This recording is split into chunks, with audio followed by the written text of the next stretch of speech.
Alrighty, welcome back in.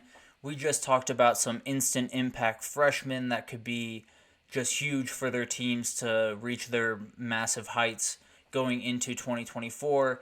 And now we're going to talk about win total. So, a little bit of betting talk here.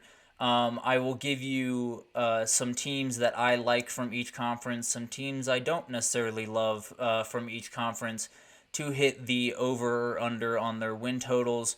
But first, let's start with the teams that are kind of leading the way. Ohio State, Texas, UGA, and Oregon are all up at 10.5 wins, which is very interesting just seeing the difference in the win totals this year compared to last year. You used to see some teams that had 11.5 as their projected wins. Now it feels like 10.5 is about as high as Vegas is going to be willing to go with all of the incredible talent across those conferences. But it does feel like those four teams have kind of stood out in front of the pack, at least early on in the offseason. So not really surprised there. And then they're followed by Bama, Clemson, LSU, Ole Miss, tons of other teams at 9.5, which will fill out kind of the second tier of those conferences. But I do think Texas and UGA are the top of the SEC right now, and Ohio State and Oregon are the top of the Big Ten, at least at this very moment. That's the way I see it. So I think those are totally normal, totally fine. But let's get into some ones that I think are a little bit off, one way or the other. And we'll start with the ACC and Georgia Tech. Their over-under is set at 5.5. I really like them to hit the over on this one. This was a team that had some very weird moments last year, namely the crazy finish in Miami, a game that they shouldn't have won but were able to. But I think the big thing for me here is returning Haynes King is huge. He led the league in pass touchdowns last year. Tons of weapons coming back. Eric Singleton, Rutherford. There's going to be guys for him to throw the ball to. And a guy like Buster Faulkner, who I have nothing but praise for. And if we ever do, some underrated coaches, he will absolutely be on that list because he has done incredible stuff just in 1 year at Georgia Tech. And I really do think he's going to be even better next year. They're bringing in a very talented tight end in Luke Harpering in this recruiting class. So I really like Georgia Tech to go bowling and the Brent Key era to continue to build, to continue to get better over there in Atlanta. And then a team I don't necessarily love in the ACC is a team that it seemed like everyone loved a year ago, which was Louisville. They went on to play in the ACC championship. Jack Plummer was huge for them the majority of the year. Didn't play the best ACC championship in the world, but was a huge part of their success. And I think it's huge that him and Jamari Thrash are no longer there. So having both those guys go out, you replace them with Tyler Shuck. They got Colin Lacey from South Alabama at receiver, who's very, very talented. They had one of the best portal classes of anyone in the country.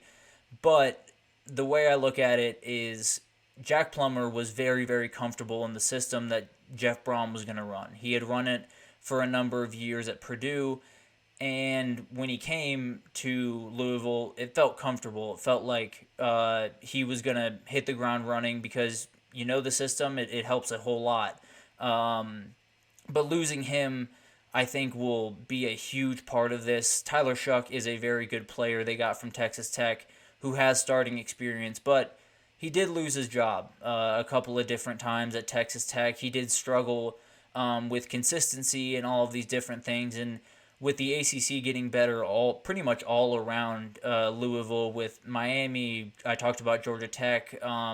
There's tons of teams that are going to get better in this conference, and I just don't think Louisville will be able to capture the same magic that they had last year. But who knows? Jeff Brom is a fantastic coach and was able to kind of pull a rabbit out of his hat last year, so we'll see if he can do it again in 2024.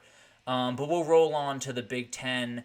A team I don't necessarily love is what we'll start here, and it's the Michigan Wolverines. And that sounds crazy. Their over-under is set at 9.5. And I know coming off a national title it's very, very unlikely that they take a steep drop off a hill, and I don't necessarily expect that at all. I think Alex Orji and Donovan Edwards are going to be very, very talented in that backfield. I think they're going to run the ball really well because Sharon Moore is known for running the ball. That's kind of who he is.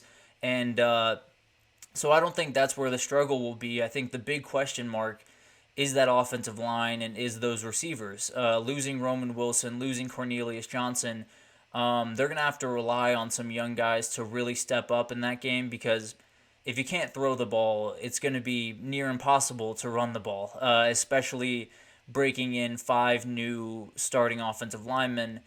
It's going to be an uphill battle for Michigan, and although I tend to believe they'll go somewhere probably 9-3, really, I just think 9.5 is a little bit high for a conference that's expanding, getting better. Travel schedules will be weird next year. Tons of stuff working against Michigan on top of having to replace tons of talent across the board. So I'm going to take the under on the Michigan 9.5 line. And then a team I like to hit the over is Wisconsin. The line is sitting at 6.5 right now.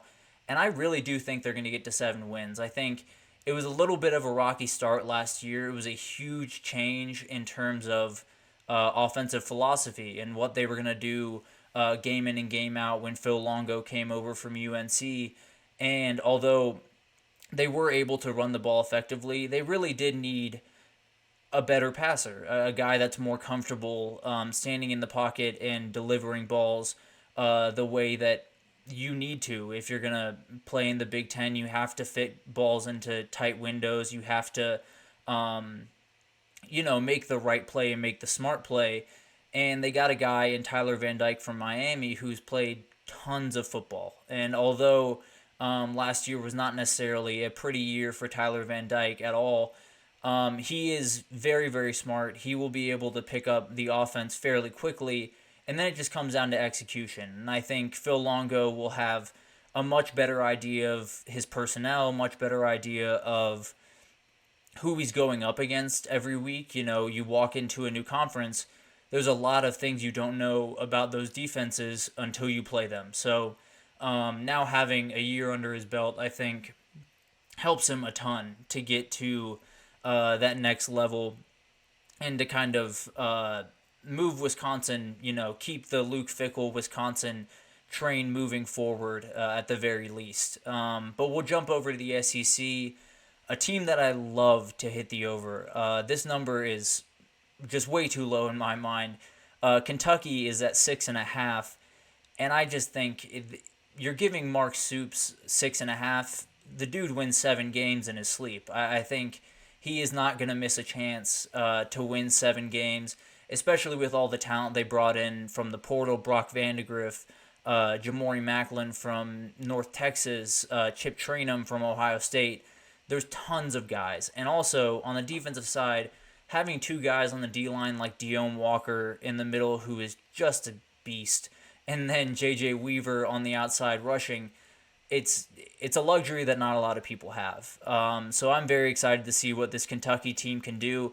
It's a little bit of a high ceiling, low floor type of team because of all of the changes that have happened around the offense, but I really do believe in Brock Vandegrift to make the plays that he needs to make and make the plays that, frankly, Devin Leary a year ago was not capable of making. So very excited to see this team. Barryon Brown is someone to keep an eye on with that team for sure. But finally, we have Texas A&M. I love the under at 8.5. This Texas A&M team is in a very interesting spot in terms of they just hired Mike Elko, and I really do like the Mike Elko hire. I think it makes just a ton of sense, not only for A&M, it gives them a lot of stability, but also that defense was, not nearly as good as it should have been given the prerequisite talent. You bring in a guy that had great defenses while he was there and then use lower level talent to have a very good defense at Duke. So I expect big things from Mike Elko. I think he's going to be very impressive. But at the end of the day, you're playing in the SEC. You have a quarterback who I think is very talented in Connor Wegman. But at the end of the day, there's some worry that he could go down. And if he does go down, they do have Jalen Henderson that played a lot of the bowl game. But at the end of the day, losing your starting quarterback, especially a guy like Connor Wegman, who was making big-time strides last year, could be a huge gut punch to this team. So it'll be interesting to see how they bounce back from that. But I see them landing somewhere around 7-5, 8-4 in Mike Elko's first year. And although I know there will be A&M fans that will not be too happy about that, it's going to take some time. And I think Texas A&M will be much better 2025, 2026, but I think 2024 might be something of a transition year at the very least in the Mike Elko era, something of a getting his footing in this crazy conference and being a head coach of a huge program with a lot of eyes on it. So it'll be interesting to see what happens there. And then finally, we have the Big 12, a conference that has been a little forgotten about in the grand scheme of things with everything happening around the Big 10 and the SEC, but still plenty of really, really good teams out there. And one team I love to hit the over, and some people will hate me for this, but Colorado, I love to go bowling. Their line is 5.5. I think they win at least 6 games. And the bottom line really is, if the offensive line is 25% better, if they're 30% better, if they're 50% better, whatever it is, they just need to give Shedeur Sanders time. That's all he needs. We know that he is a special athlete. We know he can make a number of throws that other guys in the country just can't make. But at the end of the day, he needs time to do all that stuff. He needs time to find Travis Hunter and to find Horn and to find Dylan Edwards and all of these incredible guys around him. You can't get him the ball if you're immediately running for your life. So I think he's someone that, as long as the O-line, as long as guys like Jordan Seaton and Tyler Johnson, as long as they are good on the corners and they are able to rebuild this offensive line in the portal the way they had hoped, I really do expect them to have a really solid year. I don't know if they'll make the playoff the way that Dion is seemingly promising, but I think they will have a very successful year, and at the very least will find themselves in a bowl game and possibly even find themselves up to 8-4. Who knows in this new conference? But I really do like Colorado to hit at least 6 wins, and Shedeur Sanders to be Shedeur Sanders and be absolutely special throughout the entire season. And then finally, one team that I like to hit the under that I think might be a little bit of a hotter take, if you will. I think Utah will not hit the 9.5 mark that has been set for them. I think one of the interesting things is obviously Cam Rising is returning.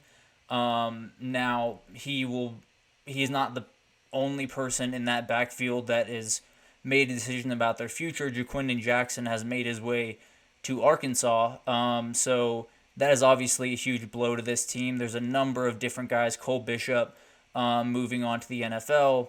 There's just tons of things going away from them, and I think there's this idea that Utah, they've been so successful in the Pac-12. They've been in the Pac-12 championship 2 out of the last 3 years. And Kyle Whittingham, in my opinion, is a top 7, top 10 coach in the entire country. So I think there's this idea that they're going to walk into the Big 12 and immediately just start rolling and compete for Big 12 championships and everything. And I just don't see it that way. I think this conference has 6 or 7 teams that are right around each other relatively. And I think Utah will just have to play too many of the toss-up games, I suppose, for them to get to that 9 mark. I don't think anyone in this conference is going to go into the conference championship with less than 2 losses. Excuse me. I don't think we'll have an 11-1 team. I think this conference it's too packed up. There's too many teams that have roughly the same ability, roughly the same ceiling, that it's very hard for me to sit here and say Utah's going to walk in win 10 or 11 games and waltz right into the championship game in Dallas. So we'll see how that develops. Cam Rising's health is obviously a huge part of that equation. Bryson Barnes is no longer there, so a huge change in who will be taking over for him. So it'll be interesting to see how that team develops in their first year of the Big 12, but I tend to think they'll sit somewhere around 8-4, 9-3. But, the Big 12 is a wildly inconsistent, confusing conference, so we'll see what happens there. But finally, that is all I have for you all today. Thank you so much for tuning into the GSMC College Football Podcast presented by the GSMC Sports Network.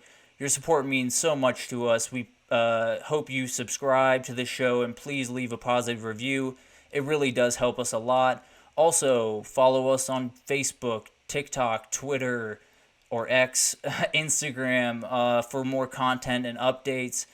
We got people running every sport you can think of and covering it from start to finish 24 hours a day. So definitely follow along on all of those. But thank you so much and have a wonderful day.